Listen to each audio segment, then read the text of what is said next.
Okay, number 37 though does not have a GCF, and it does have that coefficient in front of x squared.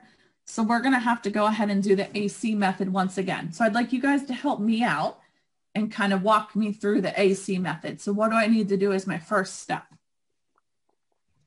Multiply 24 by Multiply 24 by 5, which gives me what? 120. 120, good. Okay, so I want to find factors of 120 whose sum is 34.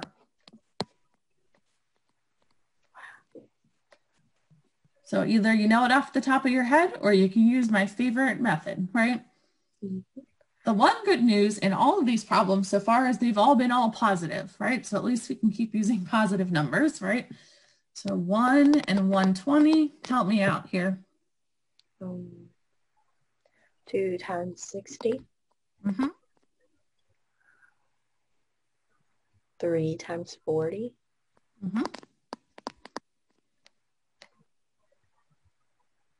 4 times 30.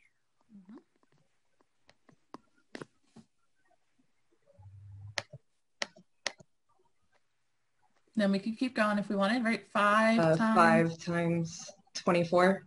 24. 6 times 20. 27. I don't think it goes in. No. I agree with you. 8. 8 actually does. 15. 9. No. 10.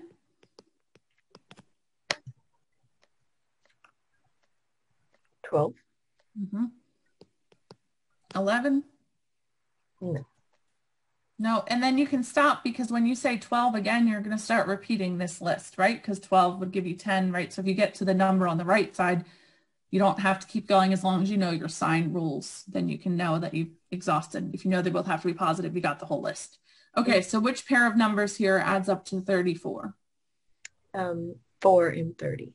4 and 30. So like I said, you don't have to keep going all the way, but I wanted to address how you know when you can stop. So I figured we would take this one all the way.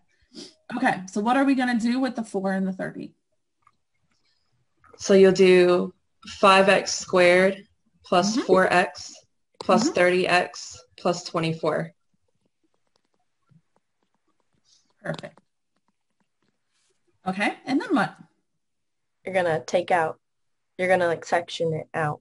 And then take out the x because that's what they have in common. Good. And then from the second set? Take out 6. Very good. And they both leave you with 5x plus 4, right? Which is a good sign because it means you've done everything correct. So then what's your final answer? It's 5x plus 4 times x plus 6. And then how could you check that if you wanted to make sure it was right? Foil. Foil. Foil. Good. Is this the method? I'm curious because it's not the only way to do these problems. Is this the method that you guys actually use, or do you do like guess and check or something else? Guess and check. You do guess and check? Okay. Usually I like if the like number in front of the variable is prime, then I'll just do like, since I just did like 5 times 1, and then I'll do the like numbers that add up, like that multiply to 24. Just kind of trial and error until you figure it out. Okay. Yeah, that's what I do. Okay. That works great when the numbers are smaller or when you can figure it out pretty quickly, but sometimes you do kind of hit a roadblock. So it is good to know this other method, the AC method, because it works every time. So I agree. The trial and error can definitely be faster in certain cases, but it can also be very frustrating if you're not able to figure out the right combination. So I don't think it's bad to know the AC method, even if it's not your preferred method. So good. Okay, so go ahead using whatever method you want. So if you want to do trial and error, since that's your preference, or if you want to do the AC method, go ahead and do number 38. And this one probably isn't too bad with trial and error because you have prime numbers, right? So that's probably kind of nice. Okay, so is that what you both did, was trial and error? Okay. Yes. So I'm guessing you put an X and a 5X or whatever order you wrote them in, but you probably started like that. And then also here, you know you're going to have a plus and a minus, right? Because that last term is negative, but you don't necessarily know which one goes where, right?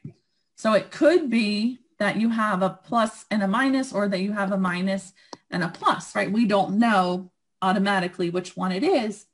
And then, okay, I know I have to multiply to 3, so I know I have a 1 and a 3, but I don't know where they go either. So those are the things you'll be changing in the problem, are the signs and the placement of the 1 and 3. So let's say you do this first. You put -1 and +3 here. Then with trial and error, you're going to FOIL it out, right, to see if it works. So you're going to say, okay, that does give me 5x squared.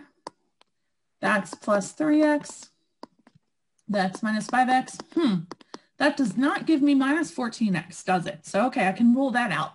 So let's switch the numbers. Let's put a 3 here and a 1 here and see what happens. So I kept the signs, switch the numbers, right? Then you can also try switching the signs if this doesn't work. But if you multiply this out, I believe you get the right answer. Yes. So then that would have been correct. X minus 3 and 5x plus 1. Good.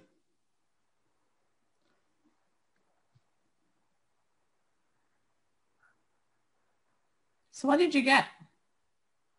Prime. You are correct. Very good. I wanted to see if you came up with that. I know Marla's like, really? Did you really do that to us? Yeah, I was like, this is like a trick question. It's a trick question. Yeah, but it can happen. I told you it could happen, right? I told you there's not going to be 5 of them, but it could happen. So let's see what you probably did. You probably had an M and a 5M, and at least you knew everything had to be positive, right? So you might have tried putting, okay, if they have to multiply to 10, you could have done like 10 and 1 and tried that one. But I think you get a really big number in the middle, like 51. So that's not going to work. Okay. Then you could have tried the opposite. Before you even work this out, do you know how to know that that's not going to work?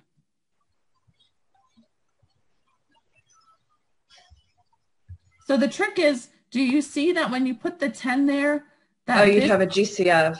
Yeah. You have a GCF, and the original problem does not have a GCF. So therefore, you know you can't have a GCF there. So you can actually rule that one out before you even FOIL if you want. Obviously, FOILing will also rule it out, but that's a great shortcut to keep in mind. What's the only other way to multiply to 10 besides 10 and 1? A 5 and 2. 5 and 2. So you could try M plus 5. 5M plus 2. If you FOIL that out, you get 25, 27M in the middle, which isn't going to work. Or if you try it the other way, you also have that GCF again. So you know right away that it's not going to work. Those are actually the only options. So that would be if you were doing it trial and error. If you were doing it with the chart, 5 times 10 is 50. So just want to show you how it would look here if you worked it out this way. Let's list out all the factors of 50 like I've had you guys doing. So it's 1 times 50, 2 times what? 10. Or I mean 5. Not 5. We're doing factors of 50. Oh, my bad. I'm sorry. Okay. Because I'm doing it the AC method. So 25. 25. There you go. 3 doesn't go into 50. 4 doesn't go evenly into 50. What about 5? 10. There you go.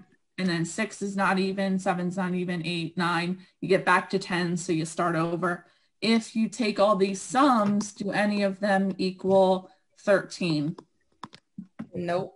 No, so that would be another way to know that it was prime. So if you're working it out for trial and error and you can't figure out the answer, I definitely recommend taking a minute and doing this, because it'll either confirm your answer or show you that you're missing something and help you could do it that way then. Okay. Questions there before we move on? No. No. Okay, number 40. What would be a good first step in number 40? Find the GCF. find the GCF, which happens to be 3. 3. Okay, so if you factor out a 3, what do you get? Oh yeah, 3 on the outside, and then n squared minus 14n plus 49. Good. And then how would you factor from here? You find two numbers that multiply to 49 and add to negative 14. Good. So what would those two numbers be? 7. 7. Negative 7 and negative 7, right? So you could write it as 3 n minus 7 n minus 7, right? Or how else could you write that? 3 times n minus 7 squared. Good. Because, do you remember the fancy term for this? I mentioned it earlier. This is actually an example of A perfect square? a perfect square trinomial. Very good. So technically, if the first term and last term are perfect squares, it is possibly going to be a perfect square trinomial. You just have to check and see if the middle term works as well, which it does here. If you do n minus 7 squared, negative 7 do give you negative 14. So it does work. So you could have technically taken like the square root of n squared to get n, the square root of 49 to get 7, kept the sign. So whatever the middle sign is, that's the sign in your answer. And then just confirm through FOIL that you get that middle term, or that the middle term is twice the product. Good. Okay. 41, they give you a hint. Factor the perfect square trinomial, right? So let's do it that shortcut way that I was just mentioning. So what is the square root of 36y squared? 6y. And what is the square root of 25? 5.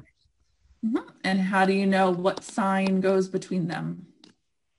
Well, it's positive all the way across, so it would be positive. Good. Always has to match the sign of the middle term right here. Good. And then how could you check and make sure that it was correct? You could FOIL it.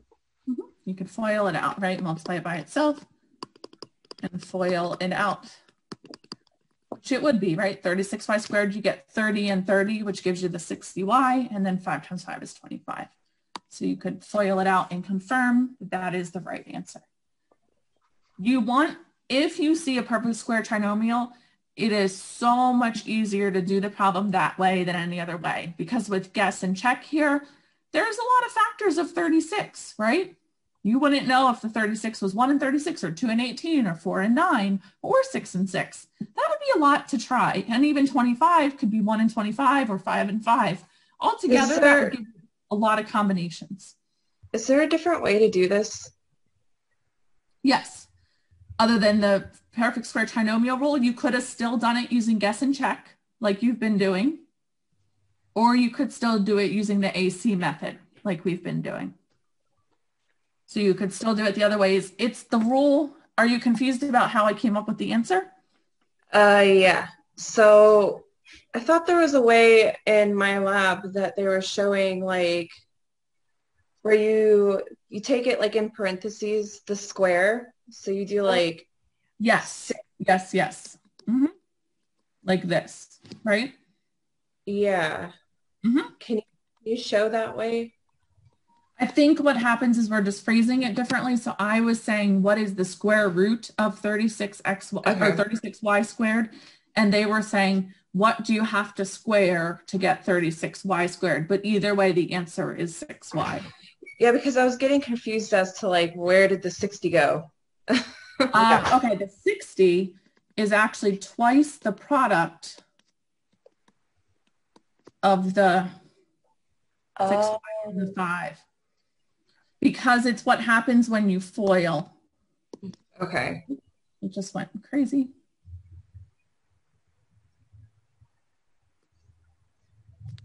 So if you were to FOIL there, you would get... Okay, so like if you take both of them squared. Oh, okay. So this would be you know, 6y times 5 once and 6y times 5 twice, which is why it becomes twice the 6y times 5 up here. Okay. Okay, so I can just see the easy way of doing it is just taking the two outer terms. Mm-hmm. And taking the square root, and then FOIL always to make sure that the middle check term it matches, to check it. Yeah. Because what could happen if it just said factor, right? If they didn't tell you it was a perfect square trinomial and it just said factor completely, they could put a different number in the middle. It doesn't have to be 60. And this answer is only correct if there's a 60 there, right? So if they put any other number there, it could factor differently. So does that center number, does that have to be, well, that has to be a squared number as well, correct? It doesn't have to be squared. It just has to be okay. Twice the product of these numbers. Okay. So this only works when it says the perfect square. It doesn't have to say that. So they could say factor completely, like they did actually in the problem above. Mm-hmm. They said factor completely, and we ended up realizing it was a perfect square. Yeah. Mm-hmm. Yeah. No, I'm just saying, like, we can only use like this method when it, like, the directions say perfect square. Is that what it is?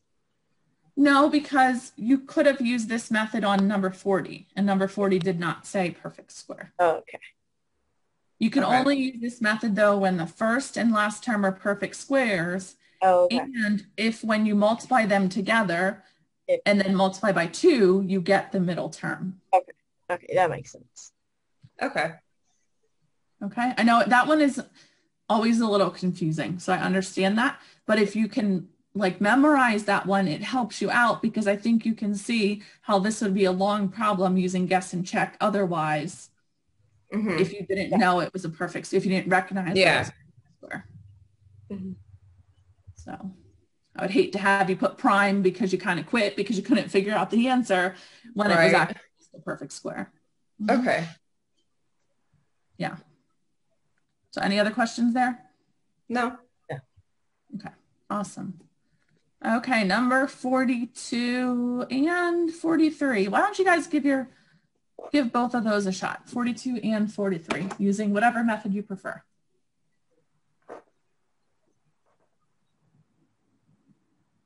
So what did you get for number 42, Caitlin?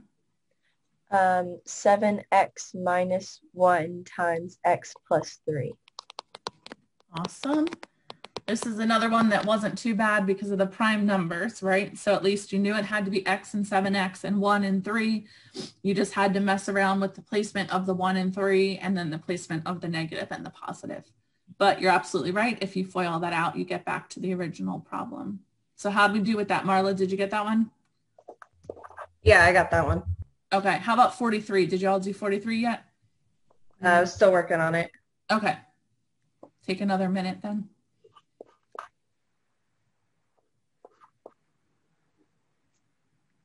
Did either of you get it?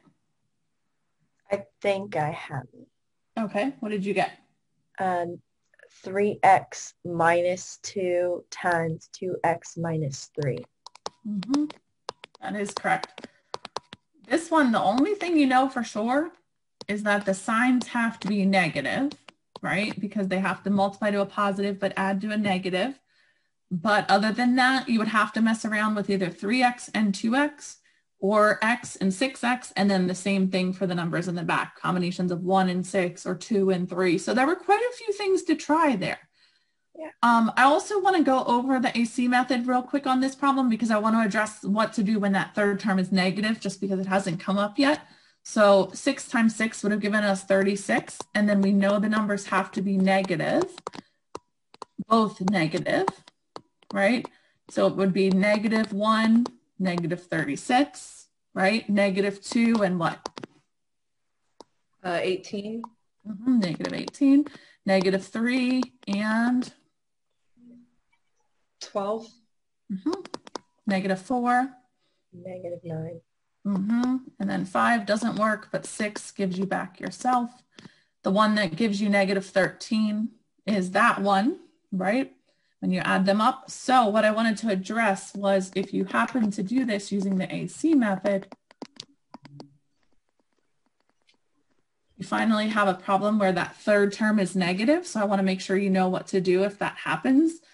We're going to factor out the 2x here, which leaves us with 3x minus 2. But then what here you have to factor out the negative, and then what do 9 and 6 have in common? 3. 3. So this also leaves us with 3x minus 2, because when you divide the 6 by the negative 3, it becomes negative 2. Okay, so when you factor out the negative, it changes all the signs that come after it. So I just wanted to make sure you knew how to do that, because this would be a way to do the problem. So if you're doing guess and check, like I mentioned before, and if you can't figure it out, it never hurts to just switch over to the AC method after a while to either confirm that it's prime or to actually get the answer. Yeah, that's what I did. You did the AC method on this one? Yeah, like I started with the guess and check, but then there's like the combinations, there's too many different combinations, so I did the AC. Good. And that's a perfect way to do it, because like I've mentioned, some of the earlier problems, guess and check takes 2 seconds and you're done, basically.